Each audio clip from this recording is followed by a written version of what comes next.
आर्यन जब शहर से अपनी डिग्री पूरी करके गांव लौटा तो उसे अपनी दुनिया बदली बदली सी लगी। बचपन की गलियां और वो पुराना पीपल का पेड़ तो वैसा ही था, लेकिन उसके मन के भीतर कुछ नया पनप रहा था। उसके घर के ठीक सामने वाले आंगन में जब वह अपनी चाची माया को देखता तो उसे एक अजीब सी बेचैनी होने लगती। माया उसके सगे चाचा की पत्नी थी, लेकिन आर्यन के लिए वह हमेशा से एक मार्गदर्शक की तरह रही थी। बचपन में जब आर्यन के माता पिता काम पर बाहर जाते तो माया ही थी जो उसे खाना खिलाती, कहानियां सुनाती और स्कूल का होमवर्क कराती थी।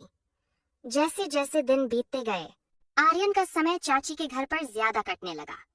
कभी वह रसोई में उनकी मदद करने के बहाने चला जाता, तो कभी चाचा की कोई पुरानी किताब मांगने।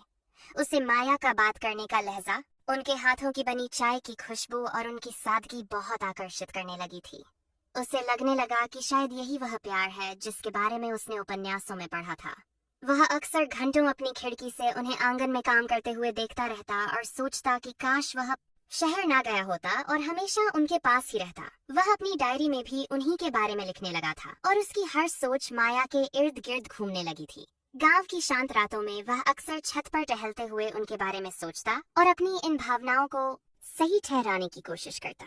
एक शाम जब सूरज ढल रहा था और घर के बाकी लोग किसी शादी में शामिल होने पास के गांव गए थे, आर्यन माया के घर पहुंचा। माया बरामदे में बैठी कुछ सिलाई कर रही थी और हल्की आवाज में कोई पुराना गीत गुनगुना रही थी। उन्होंने आर्यन को देखते ही मुस्कुराकर कहा कि आओ आर्यन, आज तुम बहुत चुपचाप दिख रहे हो। क्या शहर की पढ़ाई का बोझ अब भी दिमाग पर है?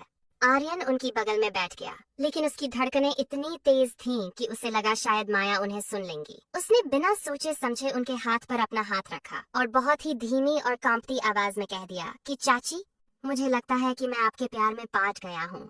मुझे शहर के शोर शराबे में भी सिर्फ आपकी याद सताती थी और यहाँ आकर मैं आपके सिवा किसी और के बारे में सोच ही नहीं पाता। मुझे नहीं पता ये सही है या गलत, पर मैं आपसे दूर नहीं रह सकता। माया यह सुनकर एक पल के लिए एकदम सुन्न पड़ गईं। उनकी सिलाई वहीं रुक गई, लेकिन उन्होंने अपना हाथ पीछे नहीं खींचा। उन्होंने गहरी सांस ली और आर्यन की आंखों में देखा, जिनमें एक मासूमियत, डर और गहरी उलझन साफ झलक रही थी। उन्होंने बहुत ही शांत और गंभीर स्वर में कहा कि आर्यन, बैठो और मेरी बात ध्यान से सुनो। तुम जानते हो, जब तुम 5 साल के थे और पहली बार स्कूल जाने से डरे थे, तब भी तुम ऐसे ही मेरा हाथ पकड़कर रोए थे और मैंने ही तुम्हें संभाला था। तब तुम्हें मुझमें एक सुरक्षा की भावना दिखी थी और आज जब तुम युवा हो गए हो, जीवन के एक ऐसे मोड़ पर हो जहां तुम्हें दुनिया देखनी है, तुम्हें एक साथी की जरूरत महसूस हो रही है। क्योंकि बचपन से मैंने तुम्हें सबसे ज्यादा प्यार और वक्त दिया है, तुम्हारा कोमल मन उस खालीपन को भरने के लिए मेरे पास आ गया है। माया ने आगे बहुत विस्तार से समझाया कि जिसे तुम आज प्यार का जुनून कह रहे हो, वह असल में तुम्हारा मेरे प्रति गहरा सम्मान, भरोसा और कृतज्ञता है।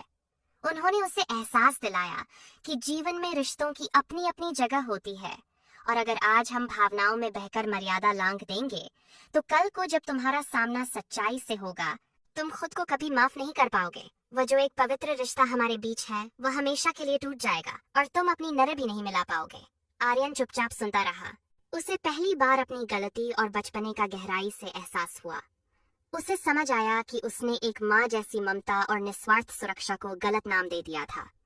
उसकी आंखों में आंसू थे जो पछतावे के नहीं, बल्कि एक नई समझ मिलने की खुशी के थे।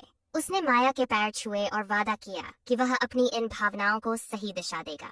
उस दिन के बाद आर्यन का नजरिया पूरी तरह बदल गया। उसने न केवल अपनी पढ़ाई और करियर में बड़ी सफलता हासिल की, बल्कि वह माया का सबसे वफादार और जिम्मेदार भतीजा बनकर उभरा, जिसने हमेशा अपनी चाची के सम्मान की रक्षा की।